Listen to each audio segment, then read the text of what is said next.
कौशल नरेश के पास बद्धरेख नाम का एक महाबलवान हाथी था। उसके बल और पराक्रम की कहानियां दूर दूर तक फैली थी। लोग कहते थे कि युद्ध में उस जैसा कुशल हाथी कभी देखा ही नहीं गया था। बड़े बड़े सम्राट उस हाथी को खरीदना चाहते थे, पाना चाहते थे। बड़ों की नजरें लगी थी उस हाथी पर। वह अपूर्व योद्धा था। युद्ध से कभी किसी ने उसको भागते नहीं देखा। कितना ही भयानक संघर्ष हो, कितने ही तीर उस पर बरस रहे हों और भाले फेंके जा रहे हों, वह अडिग चट्टान की तरह खड़ा रहता था। उसकी चिंगाड़ भी ऐसी थी कि दुश्मनों के दिल बैठ जाते थे। उसने अपने मालिक कौशल के राजा की बड़ी सेवा की थी, अनेक युद्धों में जिताया भी था। लेकिन फिर वह वृद्ध हुआ और एक दिन तालाब की कीचड़ में फंस गया। बुढ़ापे ने उसे इतना दुर्बल कर दिया था कि वह कीचड़ से अपने को निकाल न पाया। उसने बहुत प्रयास किए, लेकिन फिर भी अपने आप को निकाल न सका। राजा के सेवकों ने भी बहुत चेष्टा की, पर सब असफल रहे। उस प्रसिद्ध हाथी की ऐसी दुर्दशा देख सभी दुखी हो गए। तालाब पर बड़ी भीड़ इकट्ठी हो गई। वह हाथी भी पूरी राजधानी का चहेता था। गांव भर में उसके प्रेमी थे। बाल वृद्ध सभी उसको चाहते थे। उसकी आंखों और उसके व्यवहार से सदा ही बुद्धिमानी परिलक्षित होती थी। राजा ने अनेक महावत भेजे, पर वे भी हार गए। कोई उपाय ही न दिखाई देता था। तब राजा स्वयं गया। वह भी अपने पुराने सेवक को इस भांति दुख में पड़ा देख बहुत दुखी हुआ। राजा को आया देख तो सारी राजधानी तालाब पर इकट्ठी हो गई। फिर राजा को बद्धरेख के पुराने महावत की याद आई। वह भी अब वृद्ध हो गया था, राज्य की सेवा से निवृत्त हो गया था और निवृत्त होकर भगवान बुद्ध के उपदेशों में डूबा रहता था।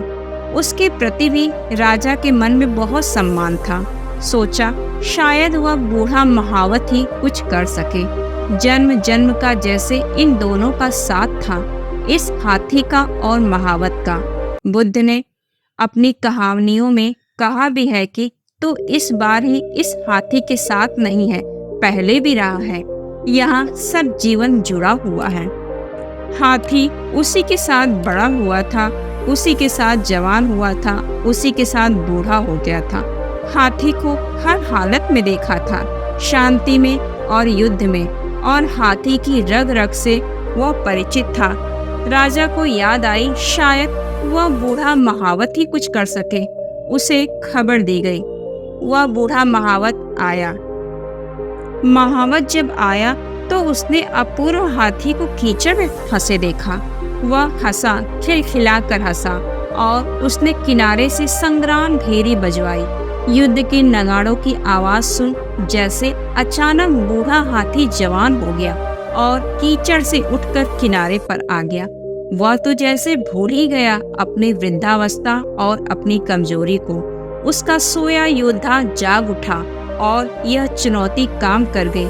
फिर उसे क्षण भी देरी न लगी। अनेक उपाय हार गए थे, लेकिन यह संग्राम भेरी, ये बजते हुए नगाड़े, उसका सोया हुआ शौर्य जाग उठा। उसका शिथिल पड़ गया खून फिर दौड़ने लगा। वह भूल गया एक क्षण को, यादें आ गई होंगी पुरानी, फिर जवान हो उठा। भगवान के बहुत से भिक्षु भी उस बूढ़े महावत के साथ यह देखने तालाब के किनारे पहुंच गए थे। उन्होंने सारी घटना भगवान को आकर सुनाई। और जानते हैं भगवान ने उनसे क्या कहा? भगवान ने कहा, भिक्षुओं, उस अपूर्व हाथी से कुछ सीखो। उसने तो कीचड़ से अपना उद्धार कर लिया। तुम कब तक कीचड़ में फंसे रहोगे? और देखते नहीं कि मैं कब से संग्राम भेरी बजा रहा हूँ। भिक्षुओं, जागो और जगाओ अपने संकल्प को। वह हाथी भी कर सका, वह अति दुर्बल बूढ़ा हाथी भी कर सका। क्या तुम न कर सकोगे? मनुष्य होकर, सबल होकर, बुद्धिमान होकर भी क्या तुम नहीं कर पाओगे? क्या तुम उस हाथी से भी गए गुजरे हो? चुनौती लो, उस हाथी से तुम भी बलवान बनो और एक क्षण में ही क्रांति घट सकती है। एक क्षण में ही सब कुछ बदल सकता है। स्मरण आ जाए भीतर जो सोया है, जग जाए तो न कोई दुर्बलता है न कोई दीनता है। स्मरण आ जाए तो न कोई कीचड़ है न तुम कभी फंसे थे, ऐसे बाहर हो जाओगे। बुद्ध ने भिक्षुओं से कहा, सुख एक ही है, स्वयं में श्रद्धा का होना सुख है। सोचो, वह हाथी जब बाहर निकला होगा कीचड़ से तो कैसे महासुख को प्राप्त हो गया होगा। कीचड़ से निकलने का ही सुख नहीं था, उससे भी बड़ी बात यह थी, शायद किसी को भीड़ में नहीं दिखाई दी होगी। भीड़ ने तो यही देखा होगा कि हाथी कितना मस्त कीचड़ से निकल आया, इसलिए मस्त हो रहा है। बुद्ध कहते हैं, अगर गौर से देखो तो कीचड़ से निकलना तो गौर था, हाथी को अपने पर श्रद्धा आ गई, इसलिए सुखी हो रहा था। उसे यह बात दिखाई पड़ी कि अरे मैं कमजोर हो गया, मैं बूढ़ा हो गया, लेकिन जब बैंड बाजा बजा तो उसे लगा मैं जवान हो गया हूँ, युद्ध की रणभेरी बज गई और मुझे अपने मालिक की रक्षा करनी है। यह विचार आते ही उसने अपने आप को कीचड़ से स्वयं ही निकाल लिया बिना किसी मदद के।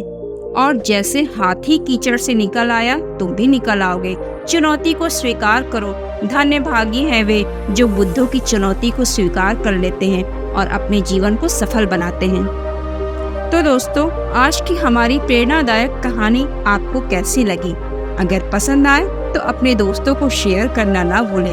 अगर आपके मन में कोई भी प्रश्न उठ रहा हो तो कमेंट बॉक्स में करके जरूर पूछें। हमारे वीडियो को अंत तक सुनने के लिए धन्यवाद तथा हमारे चैनल को लाइक और सब्सक्राइब करना ना भूलें।